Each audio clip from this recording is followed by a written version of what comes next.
Bonjour Pascal Boniface, Bonjour le Patrick directeur Simonin. de l'IRIS, l'Institut de Relations Internationales et Stratégiques, et aussi le grand amateur des Jeux Olympiques. Et voilà, ça y est, on y arrive, enfin l'événement est là et vous nous faites rêver avec Un monde de jeux. C'est votre nouveau bouquin chez Dunographique avec les dessins de Tommy. Un monde de jeux dans la collection géostratégique, c'est qu'en fait vous nous racontez les Jeux Olympiques vus d'une manière internationale, géostratégique. Oui, d'une manière géopolitique, parce que bien sûr les Jeux Olympiques c'est du sport, c'est la compétition.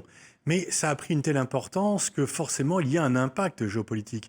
C'est aussi la rivalité par le sport. Et en fait, dès le départ, bien sûr, les premiers Jeux Olympiques, c'est quelque chose de très modeste. Il n'y a qu'une petite centaine, un peu plus, mais guère plus de sportifs qui y participent. Des nobles entre eux pour la plupart, une douzaine de nations. Mais dès le départ, le baron de Coubertin dit, grâce aux Jeux, on va contribuer à la pacification des relations internationales parce que des gens de bonne compagnie seront ensemble. Et donc, c'est un peu le paradoxe de Coubertin. Il dit d'un côté, il ne faut pas confondre, mélanger sport et politique, et en même temps, je veux assurer la paix mondiale par les Jeux. Oui. Donc, c'est quand même un objectif très géopolitique. Oui. Alors, on voit d'ailleurs derrière vous, Pascal Boniface, des dessins qui sont extraits donc, de ce livre. C'est une sorte de bande dessinée. On voyait le baron là à l'instant. Là. Oui, alors évidemment, c'est un personnage de légende. Il intervient dans quel cadre, ce Coubertin ? C'est un personnage complexe parce que, bon, quand même, il recrée les Jeux à la fin du 19e siècle, les premiers Jeux en 1896, le Congrès olympique 2 ans plus tôt. C'est un noble qui a les préjugés de son époque vis-à-vis des peuples coloniaux, vis-à-vis des femmes. On ne peut pas dire qu'il soit progressiste, mais qu'il l'était à l'époque quand même. Et en fait, il a inventé quelque chose qui est devenu universel. Et les Jeux olympiques faits par ce monsieur, quand même un petit peu, disons, réactionnaire au premier sens du terme, a créé quelque chose qui a été un tremplin pour les pays qui s'affranchissaient du joug colonial et qui devenaient indépendants, a été un tremplin pour l'affirmation des femmes sur la scène mondiale à travers le sport, a été un élément essentiel de la lutte contre l'apartheid. Donc, aucune de ces choses que le baron de Coubertin aurait imaginé, voire peut-être souhaité, je ne sais pas. Et il a créé quelque chose d'universel, puisque en fait, aux Jeux Olympiques, il y a plus de nations qui participent qu'aux Nations Unies. Et c'est vraiment l'universel, tout le monde est là.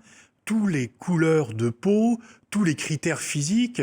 C'est David Douillet qui un jour disait que le village olympique, c'est une sorte de zoo humain, puisque selon les disciplines dans lesquelles concourt chacun, les morphologies sont très différentes, et les couleurs également, mais c'est vraiment devenu la fête de l'universel. Alors, pas toujours le cas, parce qu'en 1936, les Jeux évidemment de Berlin, avec Adolf Hitler, on se souvient de la course de Jesse Owens, le noir qui défie le Führer et sa politique raciste. Bon, voilà, c'était aussi un instrument de propagande. Là, c'était la propagande nazie. On se souvient du film de Leni Riefenstahl qui filme ça. Disons que le paradoxe, c'est que les Jeux sont attribués... L'Allemagne a été interdite des Jeux Olympiques en 1920-1924.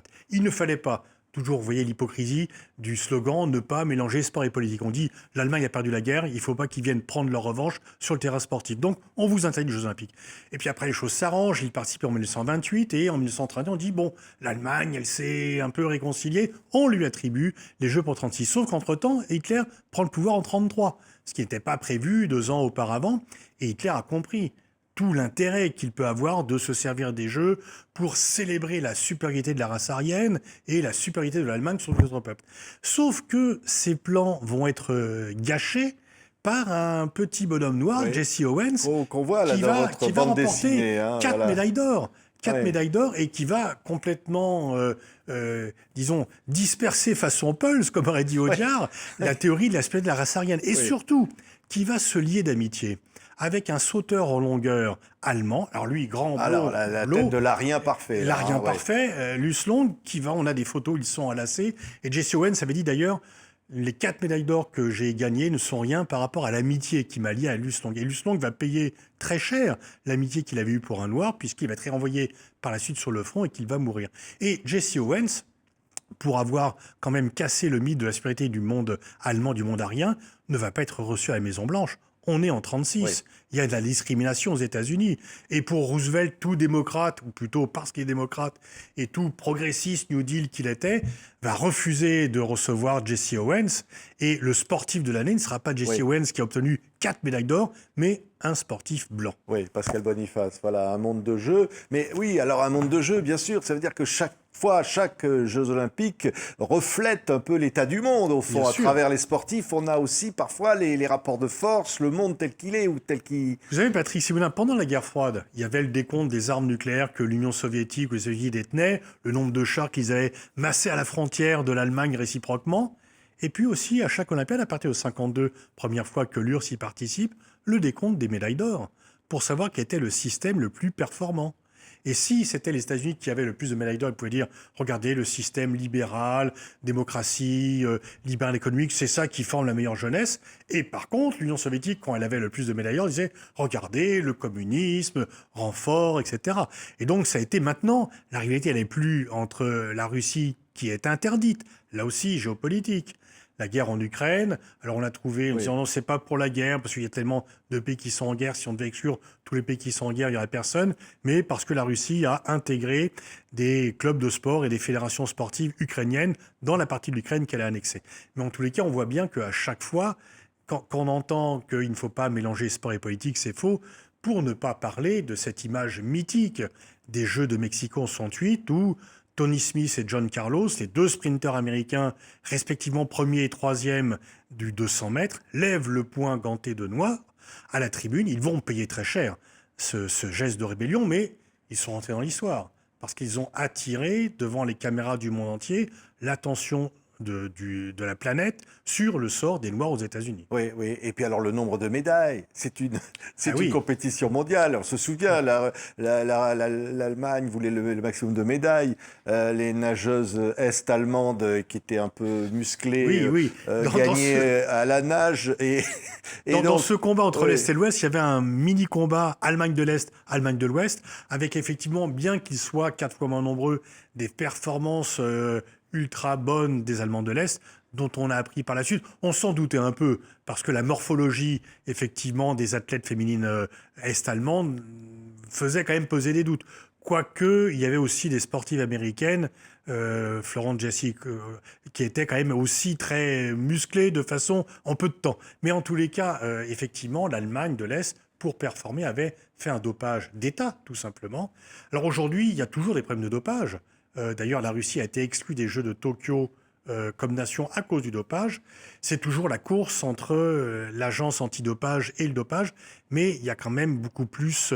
on peut plus facilement être détecté qu'auparavant. Oui, oui. On se souvient tous d'images extraordinaires, des grandes heures, qui sont d'ailleurs dans cette bande dessinée, publiée chez Duno Graphique, Pascal Boniface. Moi, je me souviens de Nadia Comaneci, des choses comme ça. Enfin, parfois des athlètes qui ont été brisés, parce que pour arriver à gagner, c'est jusqu'au bout de la souffrance.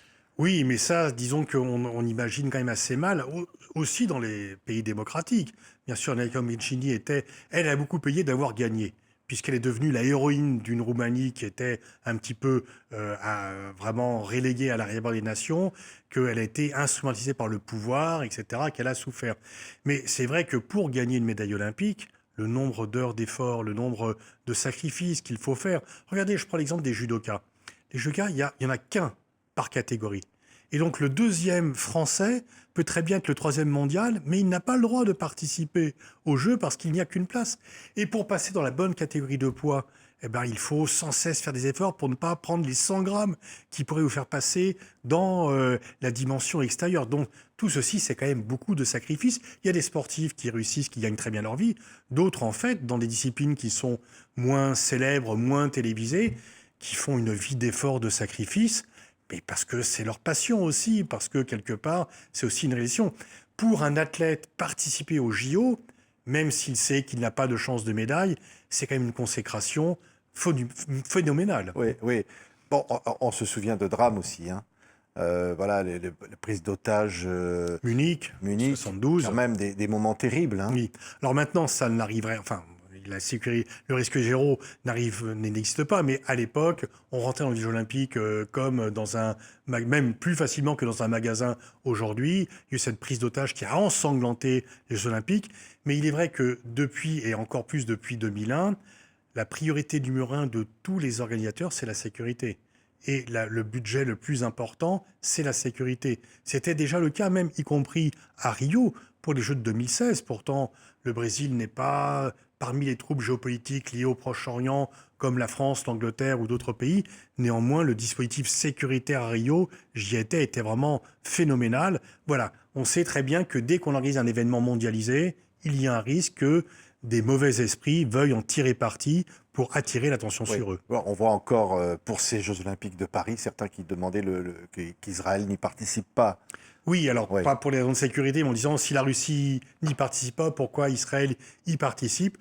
Je crois savoir que le Comité national olympien palestinien n'a pas demandé l'exclusion d'Israël, ça c'est des arrangements internes. Donc la demande, c'est-à-dire si on interdit à la Russie de venir à cause de la guerre, on doit également interdire Israël. Ce n'est pas la décision qui a été prise par le CIO, mais disons qu'effectivement, il y aura une sécurité renforcée pour les athlètes israéliens. Il y aura quelques athlètes palestiniens qui vont y participer, mais le moins que l'on puisse dire, c'est que quand on est athlète palestinien, les conditions d'entraînement sont pour le moins précaires. C'est un euphémisme. Oui, derrière, il y a les médailles, derrière, il y a les drapeaux, et il y a des hymnes qui retentissent. C'est au fond l'exaspération d'une sorte de nationalisme. Ben moi, je dirais plutôt patriotisme, finalement, parce que c'est un patriotisme bon aloi. C'est pas une opposition, c'est... Effectivement, regardez, les Français sont très divisés.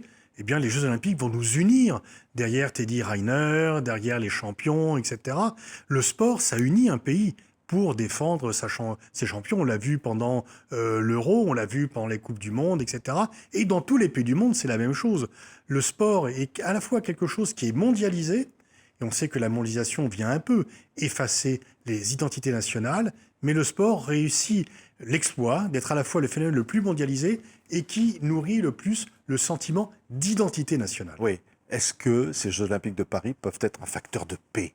Message de paix envoyé au monde? Il ne faut pas rêver. Le sport, c'est un instrument.